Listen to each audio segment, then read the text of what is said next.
Oke, halo YouTube, halo teman-teman semuanya. Kembali lagi di kanal Sabda Desa di sesi Jagungan. Kali ini kami tampil cukup religius dengan sarung dan baju koko. Karena video ini diambil selepas tarawih. Dan kali ini kami bersama Mas Hermawan. Halo, bosku. Sugeng Dalu. Sugeng Dalu, seorang sahabat kami yang juga aktif di dunia pendidikan, dan kebetulan Mas Hermawan ini aktif di dunia kepramukaan. Jadi mungkin perkenalan dulu Mas, untuk mungkin nama, terus aktif di pramukanya itu di bagian apa gitu, di Kwarda atau Kwarcap atau apa, monggo. Oke, selamat malam teman-teman. Nama saya Hermawan. Biasanya dipanggil di Pramuka biasanya dipanggil Kak Ultraman. Kak Ultraman, Kak oke. Ultraman. Jadi Kak Oke. Ultraman yang Menarik.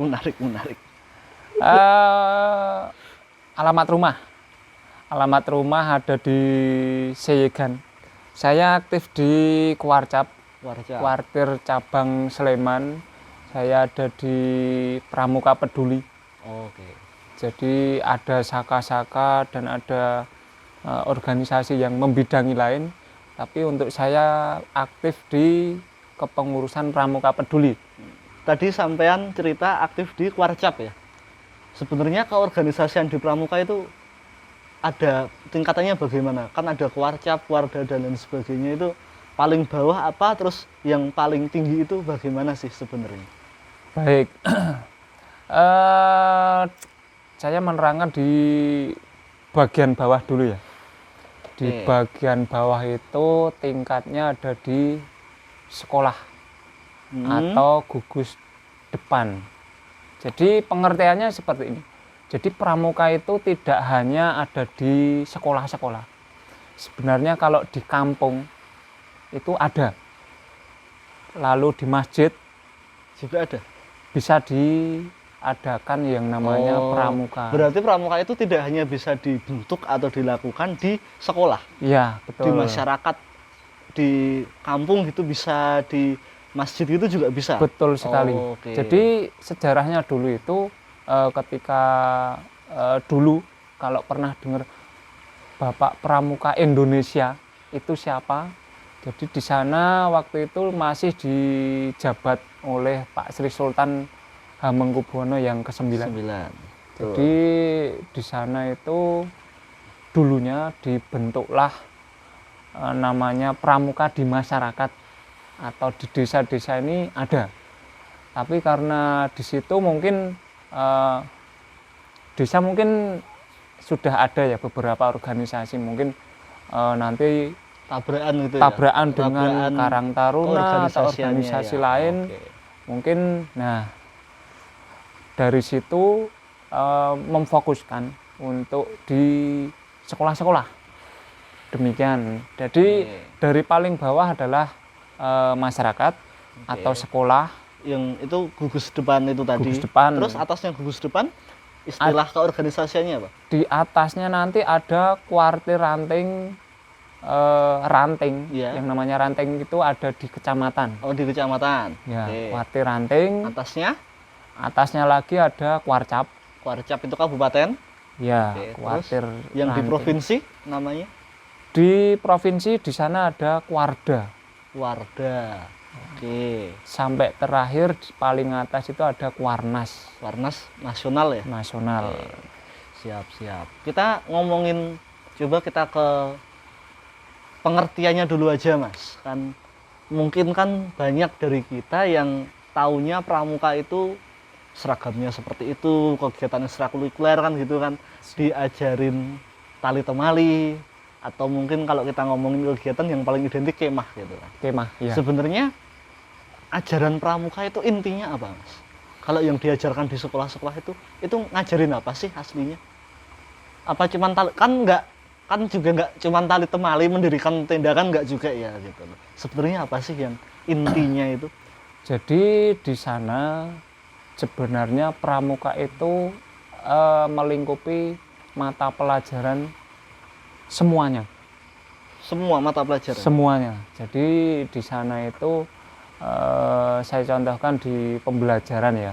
Pembelajaran itu nanti ada perhitungan matematika, lalu ada kalau di SMK ada akuntansi, ada perhitungan, lalu ada pembelajaran kimia, fisika. Nah, di sana kenapa saya tadi menyebutkan kalau pramuka itu kan sebagai dasar pendidikan karakter ya. Jadi di sana di pramuka kita selalu menemukan sebenarnya secara tidak langsung pramuka itu kan sebenarnya di kehidupan kita sehari-hari. Jadi di sini Menemukan masalah ya. gitu. Jadi sebenarnya pramuka itu kan sudah kita lakukan di kehidupan sehari-hari. Jadi Ajaran-ajaran pramukanya gitu ya. ya. Oh, oke. Jadi, contohnya ketika kita baru di rumah Iya. mencuci baju ya, mencuci baju dan setelahnya kita harus menjemur. Oke. Nah, di situ kita harus berpikir, oh ini mau dijemur di mana atau ini. Nah, ternyata pramuka yang paling sederhana harus berpikir, oh saya harus membuat gantungan untuk menjemur baju. Oke, tali jemuran. Nah, Oke. di situ mungkin kita harus belajar menali ya. Nah, di sana. Nah, sebenarnya di apa yang kita lakukan setiap hari dari bangun tidur sampai nanti mau tidur lagi itu sebenarnya sudah kita lakukan sehari-hari. Itu modal untuk kita masuk di organisasi kepramukaan. Jadi boleh kami simpulkan bahwa pramuka itu mengajarkan siswa tentang keterampilan atau soft skill lah dalam hidup gitu. Ya. Gitu. Oke. Tetapi sekalian kami ingin tanya begini. Kembali lagi ke pandangan umum lah ya Mas ya. Siap. Kalau kita ngomongin pramuka kan pelajaran atau materi yang diajarkan kan tali temali, kemah, sandi dan lain sebagainya gitu. Apakah memang kurikulumnya seperti itu atau bagaimana?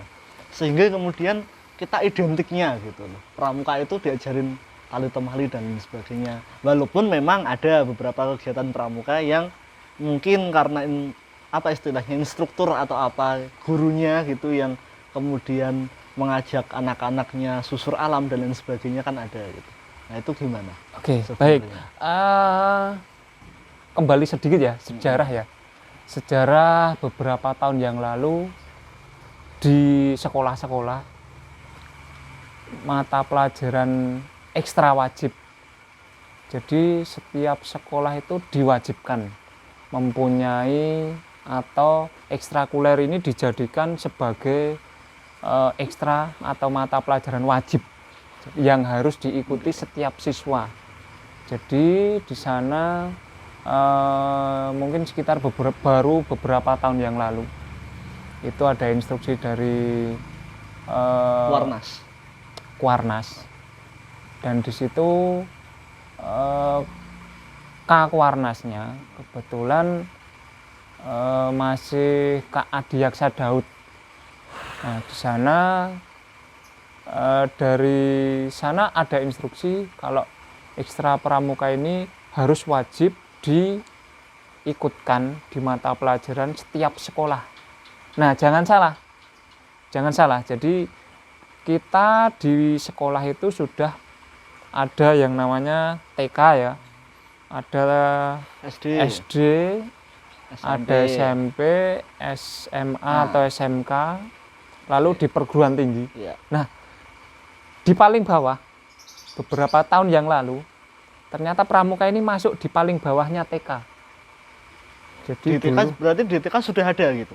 Sudah di ada pramukanya. Di bawahnya gitu. TK. PAUD. Oke, jadi sudah ada. Di sana namanya prasiaga. Oke. Jadi kalau di PAUD itu namanya prasiaga. Sebelum masuk ke siaga itu sudah punya modal namanya prasiaga, lalu di atasnya di TK itu siaga. Berarti sudah masuk ke ranah siaga. SD itu penggalang ya. Hmm. Penggalang, tapi yang kelas 4, 5, 6 itu masuk penggalang.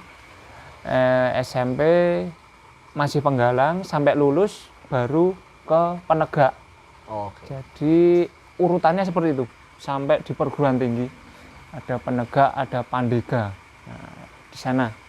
Di pramuka ini sudah ada ya, yang namanya kurikulum 13.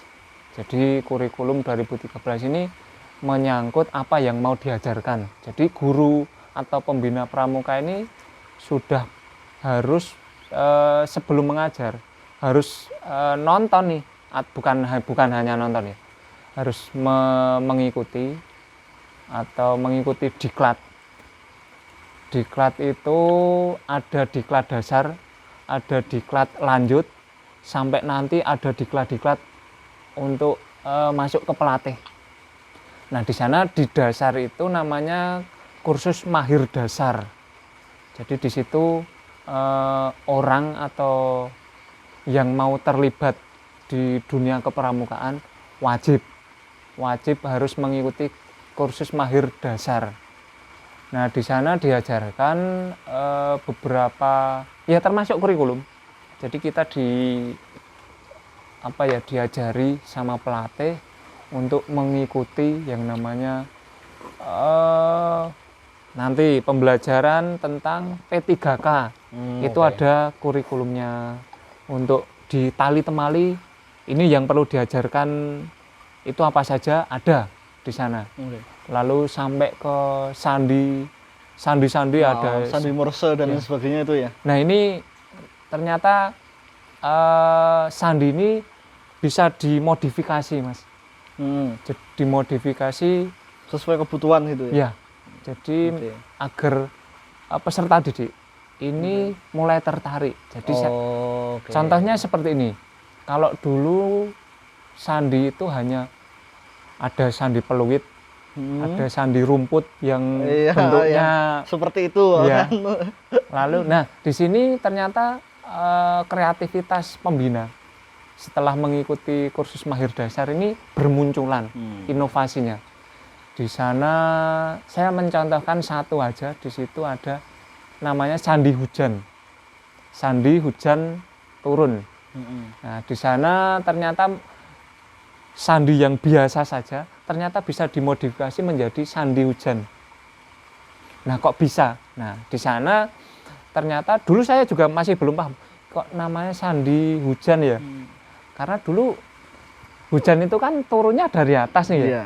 Jadi agar siswa ini mampu berpikir, oh ternyata sandi hujan itu membacanya itu dari atas ke bawah. Oh, gitu. Jadi paham. misalnya, Itu metode bacanya berarti ya. nah, Bukan ada menyamping gitu ya, Iya. tapi turun, menurun gitu ya. betul sekali, Mas. Jadi di sana ada lagi nanti sandi-sandi yang lain, sandi Arab mungkin bisa. Kalau Arab itu menulisnya dari Nah, selatan ya atau kanan gitu ya. Kanan ke kiri ya. Nah, di sana nanti kita kalau jenengan mau aktif di pramuka ya, semoga besok tertarik di dunia kepramukaan. Menyiapkan daftar pramuka. Kakak Salam bro, pramuka. nanti namanya kakak Kami bro ingin gitu. dipanggil kakak. Oke, mungkin itu kalau terkait di kurikulum tadi gini Mas. Jadi mungkin sudah ada pandangan kurikulum pembina itu harus punya kurikulum. Nah, saya sudah menjabarkan sedikit ya. Jadi setiap pembina itu mempunyai. Jadi nanti untuk mengajar di tingkat SD, di SMP, SMA, sampai di perguruan tinggi itu ada. Oke, kalau ini sebenarnya ada nggak sih perbedaan Mas? Kalau SD itu pramuka SD nih diajarin ini, pramuka di SMP kemudian diajarin ini, di SMA diajarin ini. Itu ada nggak sih step-step tahap-tahapannya gitu, ada nggak?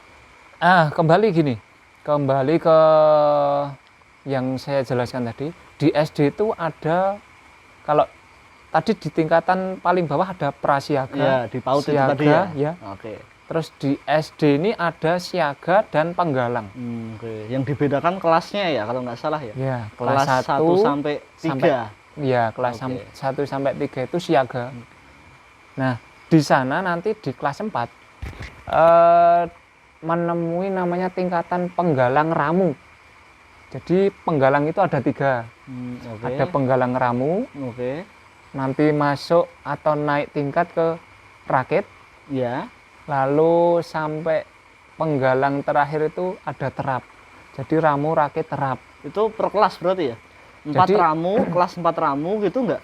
Iya. 4-5 itu ramu. Oh, 45 ramu. Ya, Oh, kelas 6 oke. itu masuk ke penggalang rakit. Oh, oke, siap.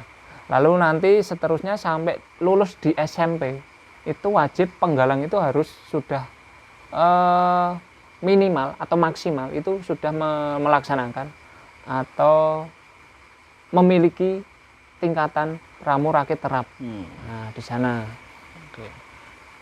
Perbedaannya itu berarti ya? perbedaannya itu. Dari sebenarnya berarti kalau boleh kami simpulkan gini nggak sih?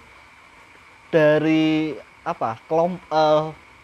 Pengelompokannya pun sebenarnya materinya sudah beda ya? Iya nggak sih? Materinya itu sudah Antara siaga terus kemudian apa penggalang itu tadi dan Ya. penggalangnya pun ada 3 macamnya itu tadi. Sebenarnya dari materi yang diajarkan juga berbeda ya seharusnya ya? sebenarnya materi itu hanya mungkin ada perbedaan sedikit. Oh gitu. Tapi dari siaga itu materinya sudah diputar, ulang-ulang terus. Oh, oke. Jadi kalau siaga itu ada yang namanya apa ya, buku ya, buku kecil namanya buku. buku SKU itu ya. Oh iya, yang kecil itu yang dulu. Ya. Oh, Syarat kecakapan umum. yang Nah. isinya ada ini ya, ada sandi, ada Ya. tali temali itu kan. Di sana di buku SKU itu nanti ketika bukunya kecil kayak buku saku itu kan? buku saku Oh, yang muat hanya di saku iya. ya. Nah, di sana itu ada 3 tingkatan. Jadi ada poin-poin. Oke. Ketika kita mau naik ke ramu, ke rakit, penggalang ramu naik ke penggalang rakit, itu harus melaksanakan ujian SKU namanya. Oh, ada ujiannya? Ada ujiannya. Jadi di sana mental peserta didik itu digodok di sini. Oke, kami potong dulu, maaf. Itu ujiannya untuk instruktur, pembina pramukanya, atau juga untuk muridnya? Jadi di sana untuk peserta didik. Oh, untuk peserta didiknya? Peserta didik. Oke. Jadi di sana itu yang menguji nanti pembinanya atau guru pramuka ini menguji mereka. Menguji muridnya gitu ya? Ya. Oke. Walaupun secara tidak langsung karena nih kebetulan sekolah itu kan banyak siswa ya. Iya. Pasti si peserta didik itu harus dihafal nih. Mau nggak mau memang kalau pembina itu harus hafal si A sampai si Z. Nah, di sana misalnya si A ini secara tidak langsung diamati oleh pembina, oh ini sudah menguasai di bidang ini. Oke. Jadi secara tidak Penilaian langsung, harian gitu ya? nah di Oke. sana harus ada penilaian harian. Perkembangannya seperti apa itu si pembina harus sudah punya catatan sendiri. Jadi tidak hanya kemudian mengujinya hanya di ujiannya aja gitu, tetapi juga di harian kemudian pembina harus aktif memantau gitu ya? Ya, betul sekali Mas. Siap, mantap, mantap, mantap. Lalu kemudian ini kembali lagi mungkin ke anggapan umum ya Mas ya? Sebentar Mas, ini boleh di Oh monggo silahkan, sambil disambi, boleh sambil ngerokok. Siap. Mungkin ini kembali ke anggapan umum juga ya, yang ini mungkin bisa salah bisa benar gitu. Tetapi ini yang kami sering temukan dari dulu zaman masih sekolah gitu. Bahwa sekali lagi pramuka itu membosankan gitu. Mohon maaf nih, menurut kami gitu loh. Secara kami loh ya, dan mungkin ada juga yang di luar sana yang setuju. Pramuka itu membosankan ketika kami sendiri masih ingat bagaimana dari SD ya. sampai ke SMP, karena SMK kami tidak pernah ikut, sama sekali tidak pernah ikut, itu selalu ada pelajaran tentang tali temali, tentang sandi-sandian gitu. Itu yang Nah. kemudian waktu itu kami berpikir gini, ini ngapain gitu loh. Kami belum pernah merasa menemukan konteks bahwa suatu saat kami akan menggunakan sandi ini gitu. Suatu saat akan menggunakan sandi morse ini gitu. Oke. Mungkin kami ingin tahu sebenarnya gini, Mas. Apa sih sebenarnya tujuan kemudian pramuka ini masih dipertahankan sampai sekarang? Di luar fakta bahwa pramuka kan kepanduan nasional ya, dan setiap negara kan punya kepanduannya masing-masing gitu. Betul. Kalau di Indonesia namanya pramuka dan itu kepanduan nasional. Itu sebenarnya apakah kemudian untuk mengimbangi dari sisi akademis atau mengimbangi dari sisi soft skill di kehidupan sehari-hari atau gimana sebenarnya, Mas? Kenapa pramuka itu memang masih dipertahankan gitu sampai hari ini? Kenapa masih dipertahankan di akademis? Mungkin pendidikan ini tujuannya di awal kan sudah dijelaskan ya, namanya pendidikan karakter itu dimulai dari paling kecil, dari Oke. anak-anak masih usia dini Iya. sampai sampai step by step itu. Nah mungkin itu alasannya kenapa Oke. masih dipertahankan, karena memang di mata pelajaran itu pramuka ini kenapa ada sih, kenapa harus ada pramuka, karena di mata pelajaran pendidikan yang kita ikuti itu belum cukup mewakili gitu. Oke. Nah di Jadi sana untuk menyeimbangkan pramuka. mengimbangkan